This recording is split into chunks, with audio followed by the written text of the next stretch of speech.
To become a great leader, you need to cultivate certain traits. I'll explain that in this video.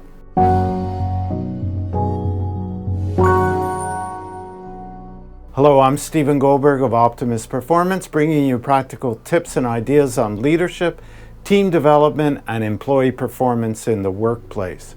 If you haven't already subscribed, do so now to get news of new videos and turn on the notifications bell as well.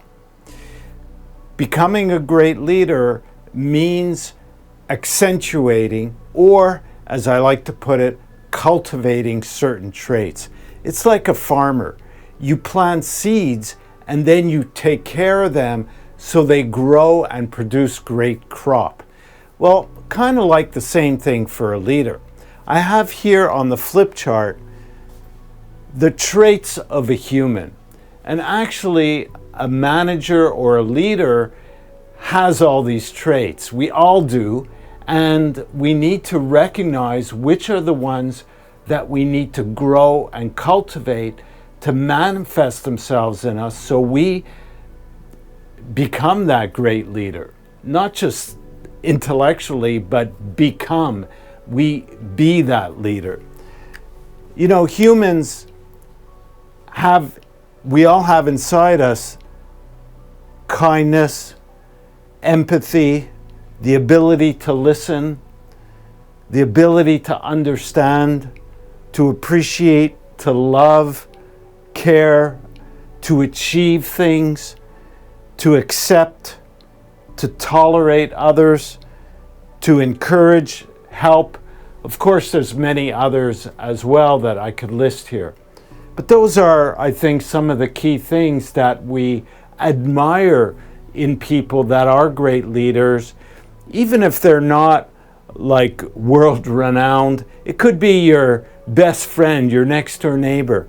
People that show these or demonstrate these qualities, we see something special in them. Yet we all have them. On the other hand, we also have what I call these negative traits. And that is hate, fear, control, dominate, defend, overpower people, being aggressive. And there's one that I forgot to write here, I'm going to write it now, which is greed. And I think that's the biggest culprit for the wrongdoings in this world is people that are driven by greed. It overpowers them and it consumes them.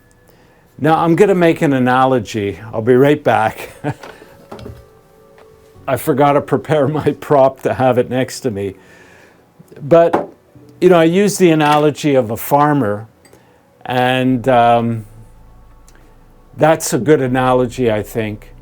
You want to plant the seeds of all these traits and then cultivate them. But it's kind of like a glass and water. We all need water, and our body is like the receptacle. Actually, over 70% of our body is made up of water, but we need water to survive. So imagine this glass is empty and we want to fill it with some of these traits. So if you fill it with all these traits here, I'm going to pour myself a glass of water while I speak. I love water. We should all drink more of it. Probably don't drink enough. I know I don't.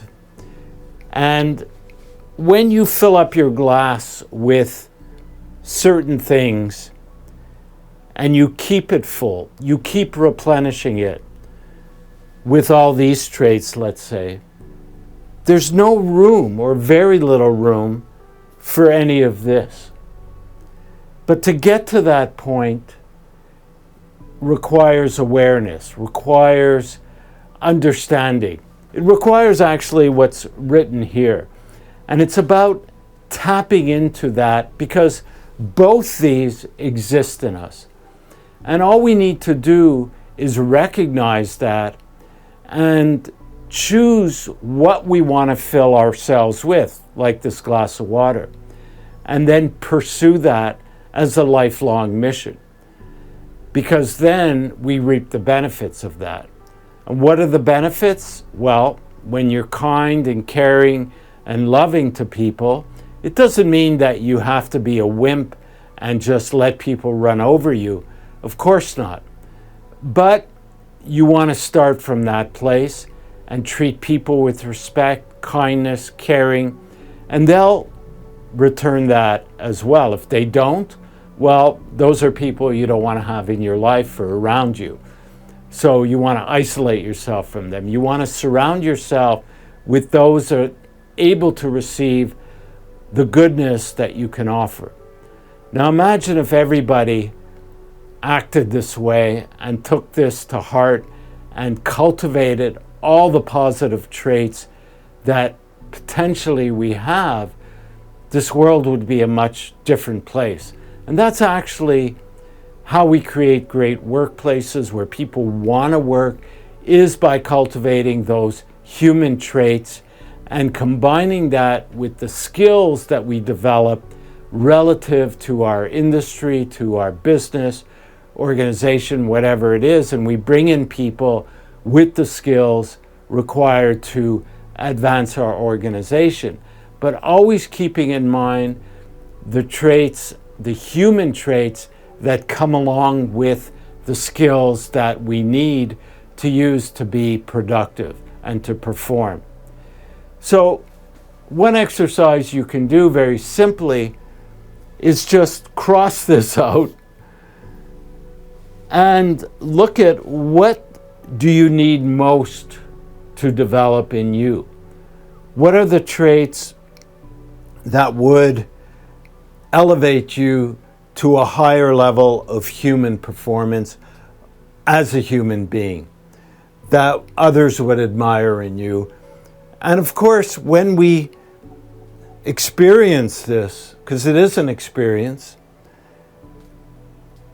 we reap the benefits. We feel that. We experience all these traits in us. We live it. So our life becomes enriched as well.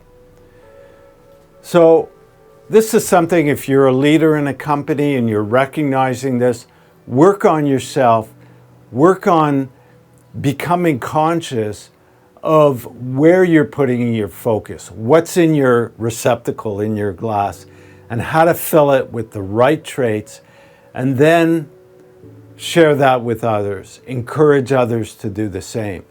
And your organization will elevate itself to a much higher level and potential. So I hope this tip is useful for you and that you'll not just enjoy it, but actually act on it. Check out some of the related videos and articles on the blog section of my website.